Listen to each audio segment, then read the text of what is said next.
welcome back. I am Vandana and we are learning English reader of class 3. This is Riddhi series by Children Voice and here is a book Step into English. Let's start chapter number 2, the wise lesson. Wise means एक ऐसा lesson जो बहुत काम का है. So here let's read the story of a rich man who taught a lesson of wisdom to his sons. So ये जो story है एक rich man की story है जो कि अपने बच्चों को जो है wisdom का जो है lesson सिखा रहा है, उन्हें अच्छाई सिखा रहा है. He bought a brick of gold with his money and threw it into the sea in the presence of his sons. तो वो आदमी क्या करता है, वो जो है एक गोल्ड का ब्रिक ले आता है, ईंट ले आता है अपने जो भी पैसे थे उससे खरीद के, और उसे जो है फिर क्या करता है, सी में वो फेंक देता अपने बच्चों के सामने. His sons thought him mad. उसके जो बेटे थे वो सोचते ये तो पागल हो चुका है. But once when the family was in a very miserable condition, they got the brick back in a mysterious way. लेकिन एक बार क्या होता है, जब फैमिली है उसकी कंडीशन काफी ज्यादा खराब हो जाती है, मिजरेबल हो जाती है, तो उस समय उन्हें पैसे की बहुत जरूरत होती है. तो वो जो है उस समय वो ब्रिक लेके आते हैं जो कि एक मिस्टीरियस तरीके से उनके पास आता है और वो हैप्पी हो जाते हैं. So the son realize that their father was a very wise man. और फिर उन बच्चों को एहसास होता है कि उनके जो फादर थे उन्होंने गलत नहीं किया था, वो एक वाइज पर्सन है, उनके पास जो है चीजों को समझने की शक्ति है. So once there lived a rich man in a village and he had a lot of properties, several houses and hundreds of acres of fertile land. So एक समय की बात है, एक जो है बहुत ही अमीर आदमी था एक विलेज में, उसके पास काफी सारा प्रॉपर्टी थी, बहुत सारे घर थे और जो लैंड था वो काफी ज्यादा फर्टाइल था और एकड़ों में फैला हुआ था. He amassed great wealth, yet he was very gentle. So भले ही उसके पास बहुत पैसा था लेकिन वो उस पैसे का घमंड नहीं करता था, वो जेंटली बिहेव करता था सबके साथ, सबको जो है अपनी तरह ही समझता था. He treated others as he wanted himself to be treated by them. वो दूसरों को वैसे ही ट्रीट करता था जैसे वो चाहता था कि लोग उसे ट्रीट करें. He never disgraced or rebuked anyone. वो कभी भी किसी के साथ जो है बुरा नहीं करता था and किसी को परेशान नहीं करता था. He was honest, sincere and respectful. वो honest था, sincere था और सबकी respect भी करता था. He was full of sympathy for orphans, widows and the poor people. अब वो जो है क्या करता था, जो भी orphans थे मीन्स जिनके माँ बाप नहीं थे, विडोज जो थी जिनके हस्बैंड नहीं थे, और जो पुअर लोग थे उन सब के साथ सिंपैथी के साथ बिहेव करता था, मीन्स उन सब पे दया भाव रखता था. He always helped them with money and food. और वो क्या करता था, उन सब की हमेशा मदद करता था, पैसे से भी और खाना भी खिला के. He opened hospitals and shelters for the needy people. अब वो क्या करता था, इसके अलावा वो नीडी लोगों के लिए, जरूरतमंद लोगों के लिए हॉस्पिटल्स उसने खोले हुए थे, शेल्टर्स खोले थे, मीन्स ऐसी जगह शेल्टर्स होते हैं जहां पे लोग रह सकते हैं. सो ऐसे सारे काम वो रिच पर्सन करता था. Once a terrible famine broke out. एक बार क्या होता है कि अचानक से जो है सूखा पड़ जाता है. There was scarcity of food grains. So खाने की कमी हो जाती है.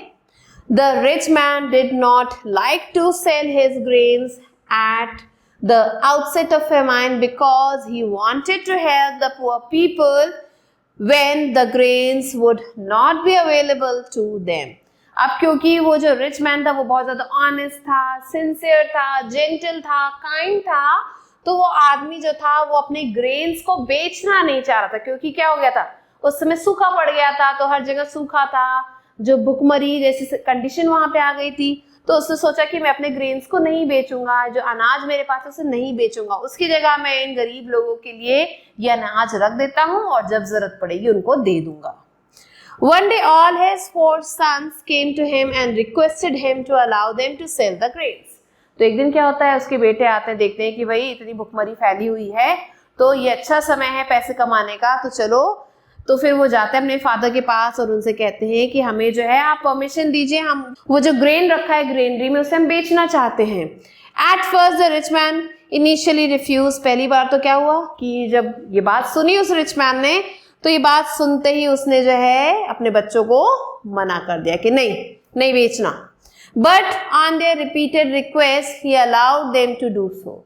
लेकिन बार बार बच्चे रिक्वेस्ट किए जा रहे थे कि प्लीज बेचने दीजिए, प्लीज बेचने दीजिए, तो फादर ने फिर उन्हें मना नहीं किया और उनको वो करने दिया। However, he instructed them to sell it at a lower price and it was sold accordingly. So, लेकिन जो फादर थे उन्होंने कहा कि चलो ठीक है तुम बेच लो, लेकिन प्राइस हाई नहीं करना, कम प्राइस में बेचना है, और ऐसा ही हुआ। The rich man went to a goldsmith with the money they earned and bought gold for it.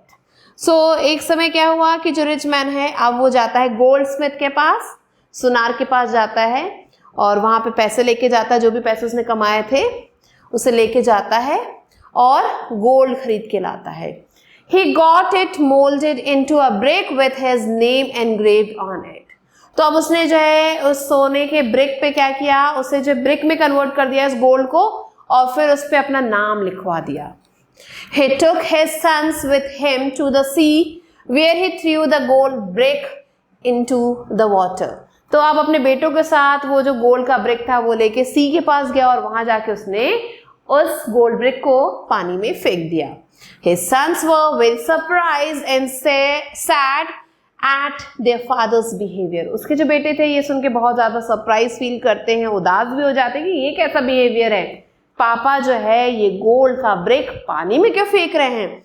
And took him for a lunatic. और फिर उन्हें लगा ये शायद पागल हो चुके हैं इसलिए ऐसी हरकत कर रहे हैं। They reproached him and blamed that they were robbed of their wealth and made poor.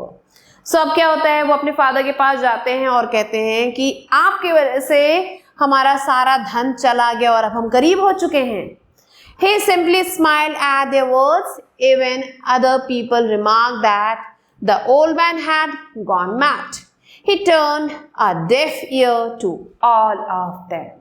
So, जैसे ही उसने अपने बेटों के मुंह से सुना कि आपने हमें गरीब बना दिया है, इतना पैसा होने के बाद हमारा सारा धन जो है चोरी हो गया है और आपने हमें गरीब बना दिया है, ये सुन के जो है वो जो मैन था वो सिर्फ क्या करता था, स्माइल करता था, उनकी बातें सुनता था और स्माइल करता था।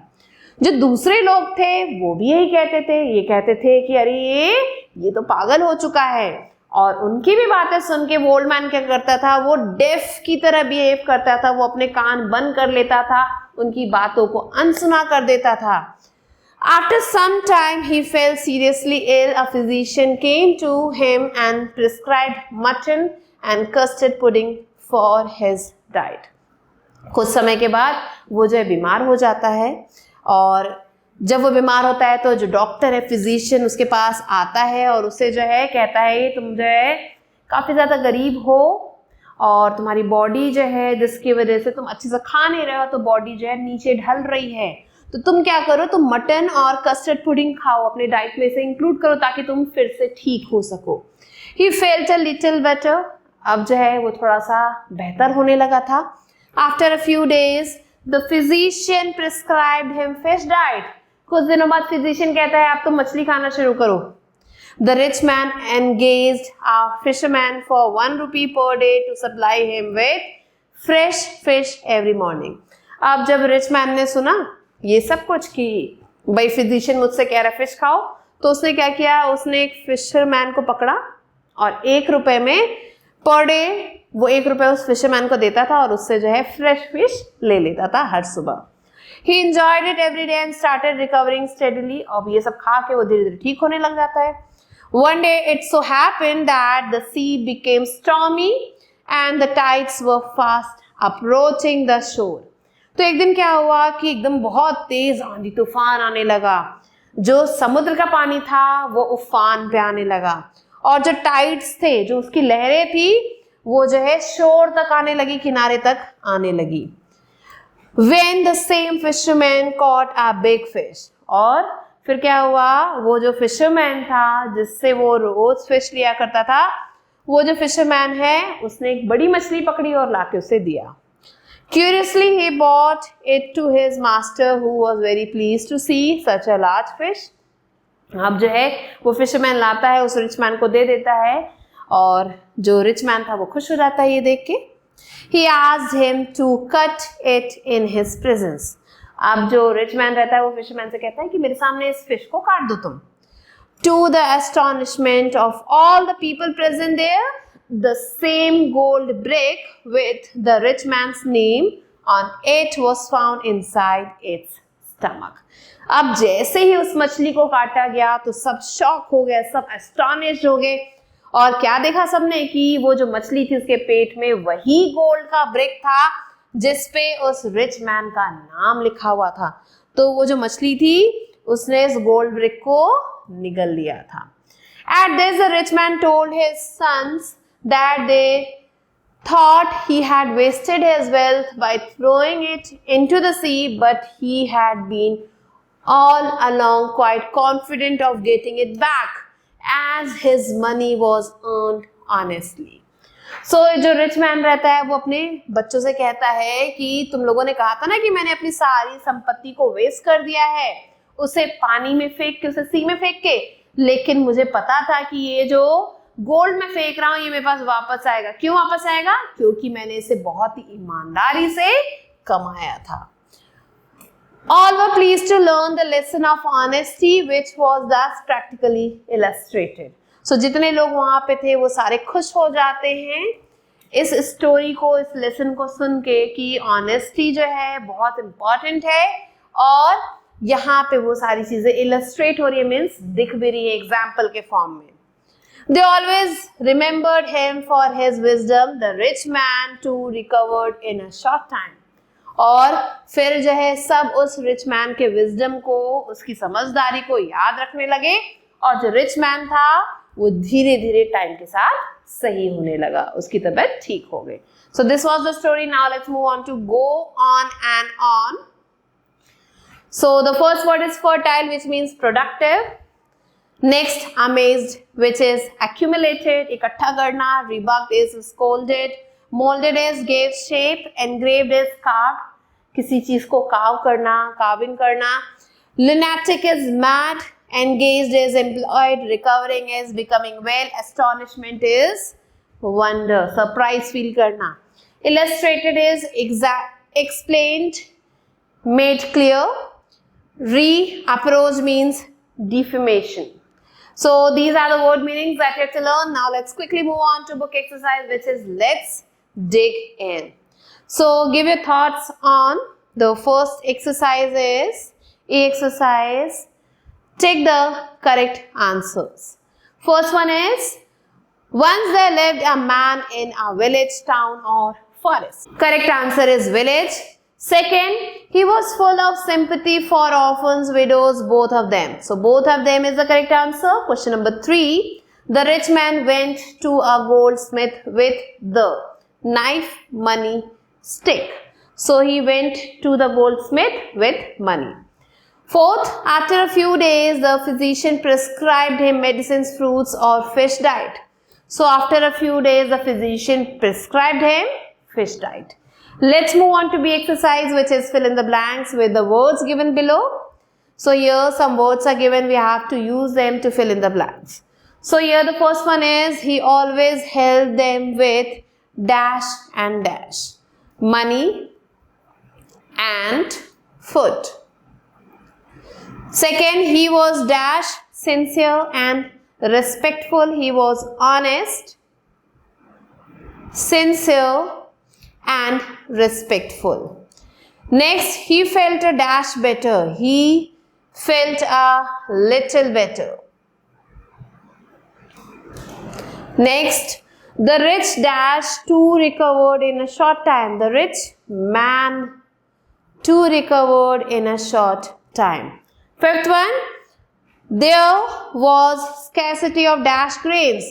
There was scarcity of food grains. Now let's move on to the next exercise, C exercise, which is Take the true statements and cross the false ones. So here the first one is the rich man got his name engraved on the gold brick. True. Second, during famine, there was abundance of food grains. False. Third, the rich man was not confident of getting back his gold brick. This is wrong. Fourth one, they agreed and it was sold off in a short time. Correct. Fifth, the rich man had a large number of houses but no fertile land. This is wrong. So he had a large number of houses and many fertile lands. Let's move on to the exercise, which is match the following. So here two parts are given, A and B. We have to match them. So here the first one is lunatic, which means mad. Second, orphan is a child who has lost his or her parents. Terrible is strange. Curious is fearful. Physician is a doctor, and famine is extreme shortage of food. Let's move on to E exercise, which is answer the following questions. Here the first one is, what did the rich man do with the gold brick? So the rich man engraved his name on the gold brick and then threw it in the sea. Question number 2 is, why did the rich man not sell his grains at the beginning of the famine? So the rich man did not sell his grains at the beginning of the famine because he was very kind and he wanted that the people, those who are living in his village, they should get the grain and without selling. Means he wants to give them the grains in free. Now question number 3 is, what did his 4 sons request him to do? So his 4 sons requested him to sell the grains. So these are the answers and you have to do question number 4 and 5 yourself. With this we have completed the chapter. I hope you understood it. I'll be meeting you soon with a new video and a new chapter. Till then, stay tuned and thanks for watching.